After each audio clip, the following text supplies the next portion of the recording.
એ મંત્રથી આપણને મળે શું, એટલે મંત્ર કેમ કરવા જોઈએ? સૌથી પહેલું તો મંત્ર કામ કેમ કરે છે ને કેવી રીતે કરે છે એ હું કહીશ આપણે કે 3 વસ્તુઓ છે.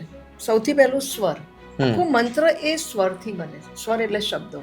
કે જે મંત્ર છે એ જેમ કે ઓમ નમઃ શિવાય, ઓમ નમો અરિહંતાણમ, આ શબ્દ છે, એનાથી મંત્ર બને છે. એ શબ્દ દ્વારા બીજું મંત્ર કામ કરે છે શ્રદ્ધા.